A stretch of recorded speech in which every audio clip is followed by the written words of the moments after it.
Imagine unknowingly flushing a multi-thousand-dollar bill straight down your toilet. Oh, yeah. Painful. Right. Because by simply using the wrong type of wet wipe, or, I don't know, deciding to do all your family's laundry on the wrong day of the week, that is exactly what millions of homeowners are doing to their septic systems every single day. And the most insidious part of all this is that the damage is entirely invisible. Like, you don't realize you're bankrupting your plumbing until raw sewage is literally bubbling up into your backyard. Which is just a total nightmare scenario. So today, we are going completely off the city sewer grid. Going underground. Exactly. We're going underground to decode the biological mysteries of your septic tank. We're diving into a source text called Optimizing Septic Health and Reducing Pumping Costs, which examines the broader world of maintenance, and a specific biological support tablet called SEPTIFIX. It's a really fascinating read. It really is. So our mission for this deep dive is to bust the maintenance myths that are costing people a fortune and find out if simple daily habits can actually prevent those dreaded emergency pump outs. Okay, let's unpack this. So to really get to the bottom of how to protect a septic system, we have to look at the anatomy of the tank itself first. All right, because most of us just think of it as a big concrete box buried in the yard. Exactly, just a box that holds water. But it's actually a highly active biological digester. It functions by separating all that incoming waste into 3 distinct layers. Okay, let me try to visualize this. Oh. So we have this dark underground tank, everything we wash away, solid waste, grease, toilet paper, detergent from the washing machine, all of it pools together in this subterranean landscape. What are these 3 layers actually doing? Well, the lighter material, so your cooking grease, soap scum, oils, they float to the very top to form what's called the scum layer. Okay, scum on top. Makes sense. Right. And then the heavy, solid organic waste sinks to the very bottom, where it begins breaking down to form the sludge layer. Got it. And trapped right in the middle of those two is a zone of mostly clear wastewater, which is known as the effluent. And that middle layer, the effluent, that's the only part that is actually supposed to leave the tank, right? Exactly. Like it flows out into the yard's drain field to just kind of filter harmlessly into the soil. That's the ideal scenario, yeah. But the cascade of failure begins when that sludge layer at the bottom builds up way too high. Because it's taking up too much room. Precisely. When the sludge level rises, that middle clear zone physically shrinks. And when you have less volume for the incoming water to calm down and settle, you introduce turbulence. Oh, I see. So instead of a calm pool where all the heavy particles can drift to the bottom peacefully, the water coming in from, say, someone flushing a toilet or taking a shower just stirs up the entire tank. Exactly the problem. The turbulence keeps raw, unprocessed solids totally suspended in the water. That sounds bad. It is. Because there isn't enough space for them to settle, those solids are pushed out of the tank and directly into the drain field. They clog the pores of the soil out in your yard, the water has nowhere to drain, and eventually, well, it backs up right into your home. Wow. You know, I'm thinking of the tank like a giant mechanical stomach for the house. Like, that's a great way to look at it. Because if you feed your stomach the wrong things, you completely destroy its gut flora, you know, the biological breakdown process. Yeah. You get severe indigestion. Right. But for a home, I guess indigestion translates to wet spots in your lawn, gurgling shower drains, and a massive emergency repair bill. Exactly. The biological element is really the critical piece of the puzzle here. The entire separation process relies on a super delicate bacterial balance. When the biology fails, the physical mechanics fail. Which brings up the eternal debate, doesn't it? Like, how long do you actually have before that natural, inevitable sludge buildup forces you to hire a pump truck? Oh, there is so much wide confusion on this. I mean, some homeowners treat it like a strict annual calendar appointment, paying hundreds of dollars every single year to drain it, while others boast about going, like, a decade without even thinking about their system. Yeah, waiting a decade is essentially a ticking time bomb. Really? Oh, absolutely. The sweet spot for an average system is usually 3 to 5 years, but it's a completely sliding scale dictated by a few core variables. Like the size of the tank, obviously. Right. Tank size dictates maximum capacity. Household size matters too, as more people just naturally generate more waste. Sure. But the biggest wild card, the factor that completely alters that 3 to 5 year timeline, is our daily behavior and maintenance habits. Let's dig into that behavior, specifically water usage. Because when we talk about overloading the system, people usually assume it's just about the sheer volume of water. Right. So if you have a family of 6 taking long showers and doing endless loads of heavy laundry every single day? Or are they basically just speed running their septic tank's capacity? This raises an important question, honestly. It's about how our daily habits actively shorten the lifespan of our septic systems. It's not just the amount of water, it's the velocity. The velocity, like how fast it goes in. Exactly. Consider the classic weekend laundry marathon.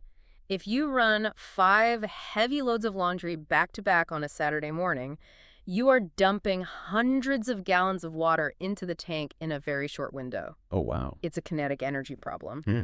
The sheer velocity of that water physically and violently mixes the layers we talked about earlier. You're creating a whirlpool in the stomach. Yes. You're completely destroying that calm, middle clear zone and actively blasting that raw bottom sludge out into your yard's drain pipes. And you're doing it simply because you didn't spread your laundry out over the course of the week? That single habit drastically accelerates the failure of the drain field. That is wild. Yeah. But okay, if velocity is one way we unknowingly speed run a tank to failure, the other major issue has to be what we are actually putting down the drain. Oh, without a doubt. There is a staggering amount of misinformation out there about this. I want to look at the most dangerous assumption people make. Yeah. This idea that if it flushes, it's fine. It's the ultimate out of sight, out of mind mentality in action. Right. Just because an object successfully vanishes down the porcelain bowl does not mean it is compatible with a biological digester. So what are the worst offenders? The primary culprits actively disrupting the tank's ecosystem are grease, feminine hygiene products, paper towels, and perhaps most deceptively, wipes. Oh, the wipes. Even the ones that have flushable printed in massive letters right on the packaging. Yes, even those. That label feels so incredibly deceptive when you actually understand the material science behind it. It is entirely a marketing term, not a scientific reality. Think about it. In order for a wet wipe to sit in a moist package on a store shelf for months without disintegrating, it requires significant tensile strength. Yeah, regular toilet paper would just turn to mush. Exactly. And that strength often comes from synthetic polymers, essentially microscopic plastics woven right into the fabric. So when that wipe hits the septic tank, the bacteria might chew away at some of the organic cellulose, but they absolutely cannot digest the synthetic polymer matrix. They cannot. Those polymers remain totally intact, acting like structural plastic nets floating around in the sludge layer. Ugh, that sounds awful. It gets worse. They catch grease, hair, and solid waste, forming these massive, impenetrable blockages, often referred to as fatbergs. Fatbergs. Yeah. Just the word alone is horrifying. It's very descriptive. And we aren't just choking the system with synthetic fabrics, are we? We are actively poisoning it with chemicals. Yes, heavy chemicals are a huge issue. Like when people pour excess bleach, harsh antibacterial cleaners, or heavy drain-clearing chemicals down the sink, they assume they're keeping their pipes nice and clean. But they're essentially pouring antibiotics into the house's stomach. That's spot on. You are chemically sterilizing an environment that desperately requires a vibrant biological biome to function. Right. You are mass murdering the highly efficient bacteria that the tank relies on to eat the organic waste. And without those bacteria, the organic matter just sits there, piling up faster and faster. Which perfectly leads to the third major trap people fall into. The assumption that when things get bad, pumping out the tank solves everything. The magic reset button myth. Exactly. People think, you just hire the truck, they suck all the bad stuff out, you wash your hands of it, and start fresh. What's fascinating here is how fundamentally flawed that logic is.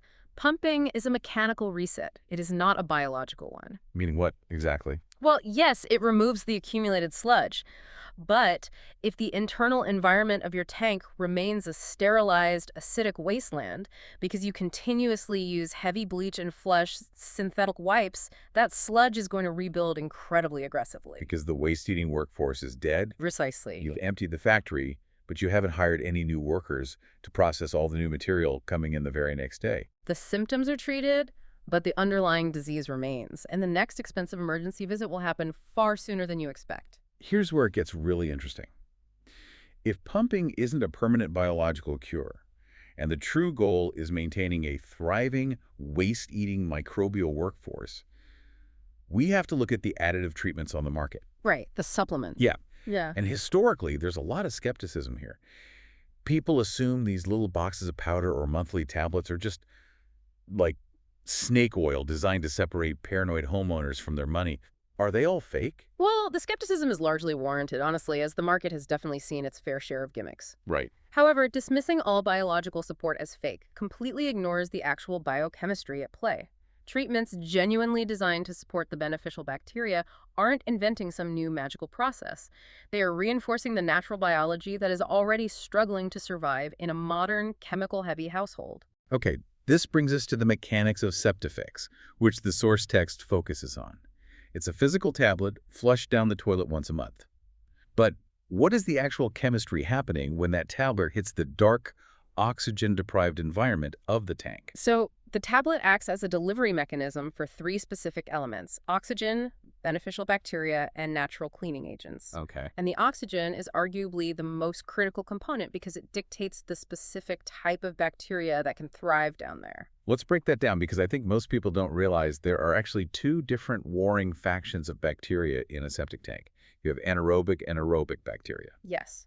The standard state of a buried septic tank is anaerobic, meaning devoid of oxygen. Okay. Anaerobic bacteria naturally live there, but they are very sluggish. They break down waste slowly, and as a byproduct, they release hydrogen sulfide gas. Oh, wait, that's the classic terrible rotten egg sewage smell, right? The one that drifts across the yard when a system is failing? Correct. That's the anaerobic bacteria at work. On the other hand, you have aerobic bacteria.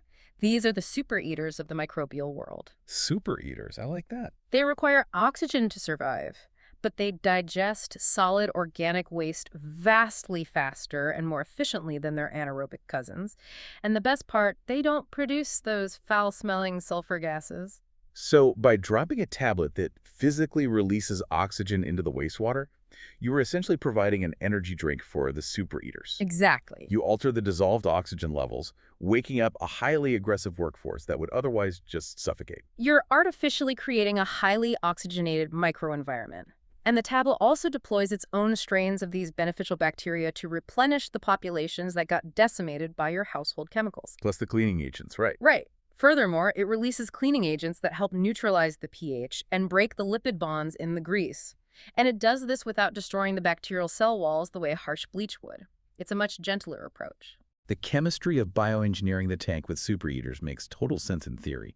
You're constantly resieving the stomach. Yes. But looking at the real-world application, how does a homeowner actually measure success? Like, what changes do they notice when the good bacteria finally get the upper hand? The most immediate metric homeowners report is the elimination of those hydrogen sulfide odors. A rotten egg smell. Exactly.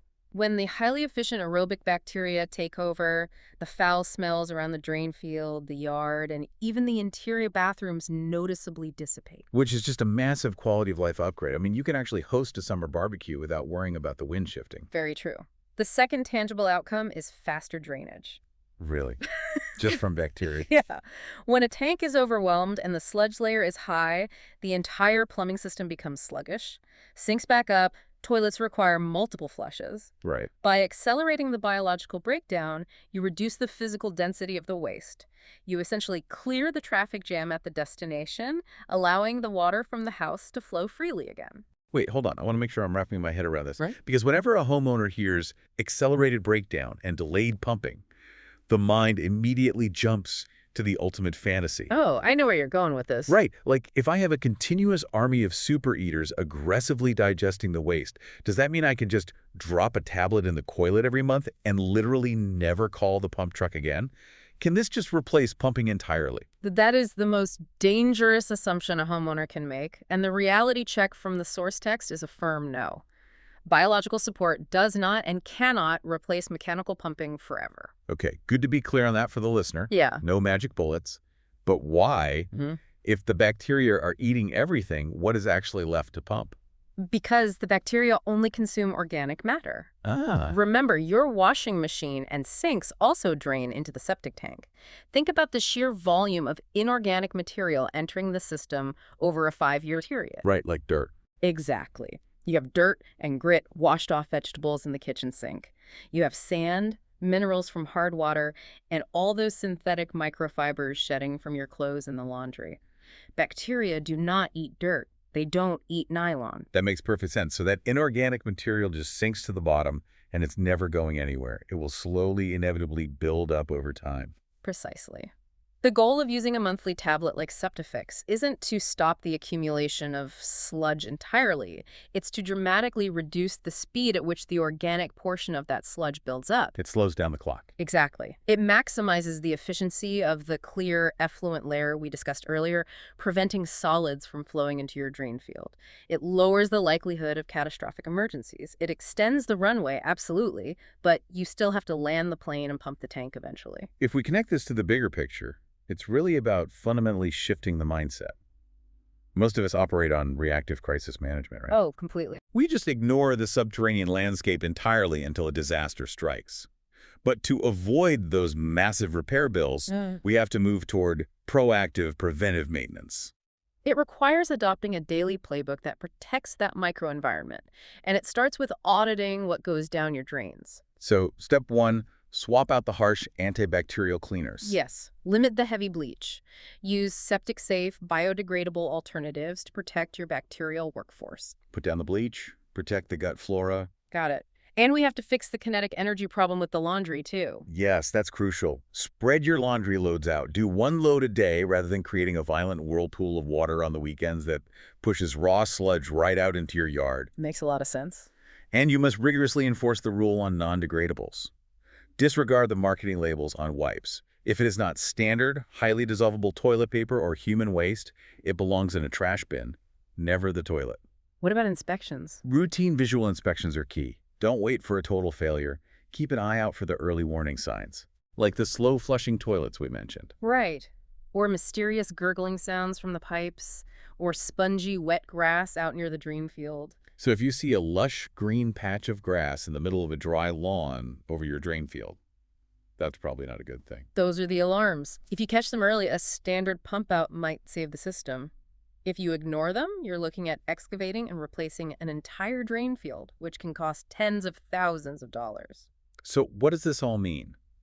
If you take a step back from the aerobic bacteria and the fluid dynamics for a second, managing a septic tank is exactly like changing your car's oil. That's a perfect analogy. Right. You don't wait for the engine block to completely seize up, smoking and on fire on the side of the highway before you think about maintenance. You'd hope not. You adopt small, consistent habits today. You spread out your laundry, you bin the wipes, and perhaps you utilize a monthly bacterial support tablet to optimize the system.